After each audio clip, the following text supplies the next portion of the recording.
जय श्री राम। हर हर महादेव।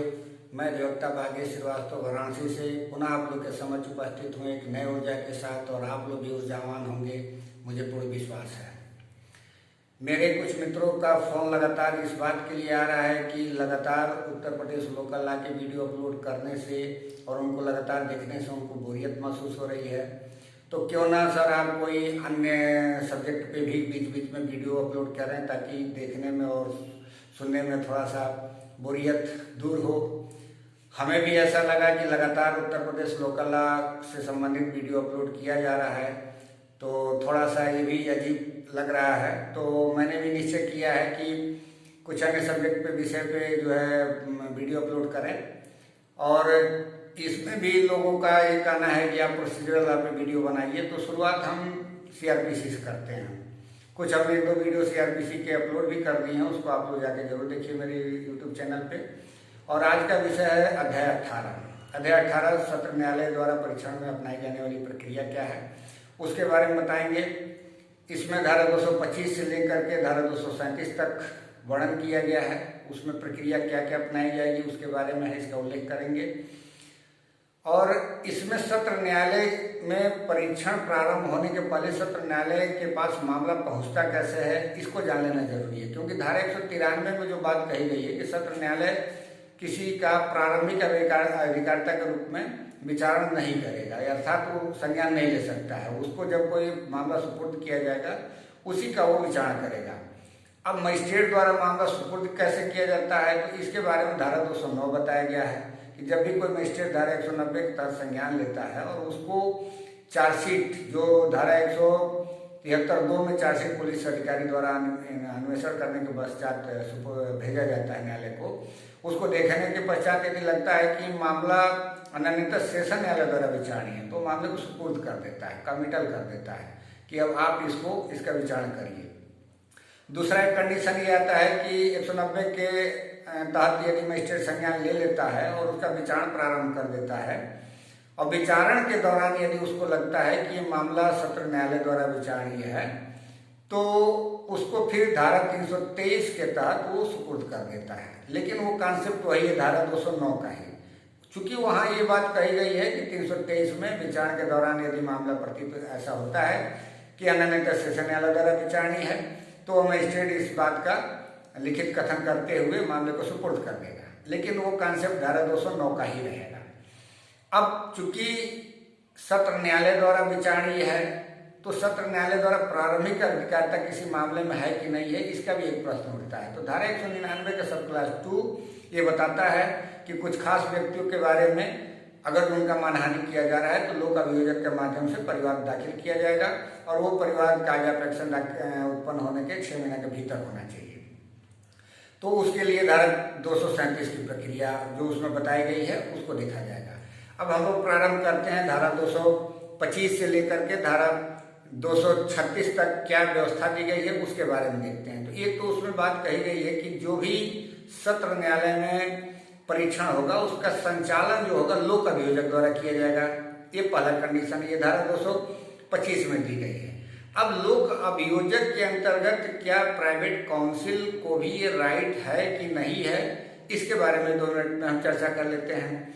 एक case I है 2019 का, Rekha Murarka versus the state of West Bengal का 20 नवंबर सन 2019 का मामला है। माननीय उच्चतम न्यायालय द्वारा इसमें ये कहा गया कि 24(8) में जो बातें कही गई हैं, धारा 24(8) में या धारा 301 के सब क्लास 2 में जो बातें कही गई हैं, उसका तात्पर्य सिर्फ इतना है कि कोई पीड़ित व्यक्ति अपने लिए प्राइवेट काउंसिल अभियोजन के लिए रख सकता है, लेकिन अभियोजन का जो कर्तव्य होगा प्राइवेट काउंसिल का, न तो वह मौखिक बहस कर सकता है, न तो वह जिरह कर सकता है। वो यदि कुछ कर सकता है तो वो लोक अभियोजक का सहायता कर सकता है, और यदि कुछ उसको देना है तो लिखित रूप में लोक अभियोजक को देगा, और लोक अभियोजक उसको फिर अपने तरीके से जैसे उसको संचालन करना है वो करेगा। अर्थात जो सहायक सत्र न्यायालय का जो परीक्षण होता है उसमें कस्टोडियन यदि प्रोसिक्यूशन का देखा जाए तो लोक अभियोजक होता है। ये धारा 225 में बताई गई है। तो पहली शर्त ये पूरा की जाएगी कि उसका संचालन लोक अभियोजक द्वारा किया जाएगा। अब दूसरी बात ये कह रहा है 226 में कि वो उसका कथन करेगा कि किसके माध्यम से कौन कौन साक्ष्य हैं जिसके माध्यम से वो प्रोसिक्यूशन को साबित करना चाहता है। अब उसमें जो बातें कही जाएंगी और प्लस प्रतिरक्षा को देखने के पश्चात सेशन न्यायालय को यदि लगता है कि मामला नहीं बन रहा है उस अभियुक्त के विरुद्ध, तो धारा 227 में उसको डिस्चार्ज कर देगा। अर्थात डिस्चार्ज का भी यहाँ मतलब ये हुआ है कि पुनः यदि कोई साक्ष्य प्राप्त होता है तो उसके खिलाफ पुनः सुनवाई हो सकेगा, विचारणा हो सकेगा। इसका तात्पर्य होता है दोषमुक्ति नहीं होता है। डिस्चार्ज का मतलब यही होता है कि उसकी सुनवाई फिर से चालू हो सकती है यदि उसके खिलाफ कोई अतिरिक्त साक्ष्य उपलब्ध हो जाए तो, या एडिशनल साक्ष्य कोई उपलब्ध हो जाए तो तत्काल में जो सत्र न्यायालय है वो यदि धारा 226 के अधीन प्रस्तुत साक्ष्यों के आधार पे यदि उसको लगता है कि मामला नहीं बन रहा है तो धारा 227 में डिस्चार्ज कर देगा अभियुक्त को।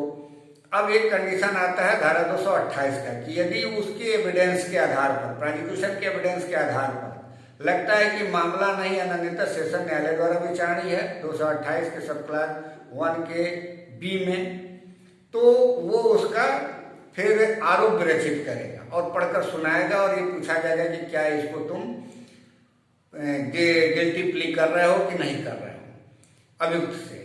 और दूसरा कंडीशन ये बनता है कि सारे साक्ष्यों को उपलब्ध होने के पश्चात यदि उसको लगता है कि नहीं मामला सत्र न्यायालय द्वारा विचारणीय नहीं है तो उसके लिए वो प्रक्रिया ये बताता है कि वो फिर मामले को या तो चार्ज फ्रेम करके या बिना चार्ज फ्रेम किए मुख्य न्यायिक मजिस्ट्रेट को या प्रथम वर्ग मजिस्ट्रेट को जो भी जैसी स्थिति हो मामले को अंतरित कर देगा कि सुनवाई अब आप करिए और इसमें जो भी निर्णय होगा दीजिएगा। लेकिन यदि अनन्यता सेशन न्यायालय द्वारा विचारणीय है तो सत्र न्यायालय द्वारा आरोप विरचित किया जाएगा धारा 228 में और उससे पूछा जाएगा अभियुक्त से कि क्या अपने इस दोष को अभिवचन को स्वीकार करते हो, आरोप को, कि नहीं करते हो। यदि वो आरोप को स्वीकार कर लेता है तो सत्र न्यायालय को यह अधिकार होगा कि धारा 229 में जो उचित दंड हो सकेगा उसको दंड से दंडित कर सकेगा। यहाँ मैंडेटरी नहीं है, वो विवेक की पावर दे दे रहा है धारा 229 में कर सकेगा। अब एक कंडीशन आता है धारा 230 की कि या तो वो अभिवचन नहीं करता है या विचारण की मांग करता है या वो उसको दोषी सिद्ध नहीं किया जाता है। ये 3 कंडीशन है। तब क्या होगा, तब प्रोसिक्यूशन को ये कहा जाएगा कि अब अपने सारे जो साक्ष्य हैं आप अपने साक्ष्य को ले आइए और उसके लिए एक डेट फिक्स की जाएगी। डेट पे हर एक डेट पे उसके साक्ष्य आएंगे और साक्ष्य के अनुसार उसका चीफ होगा, उसके बाद से क्रॉस होगा, फिर उसके बाद से जरूरत पड़ेगा तो फिर से री एग्जामिनेशन होगा, जैसा भी कंडीशन होगा उसका किया जाएगा।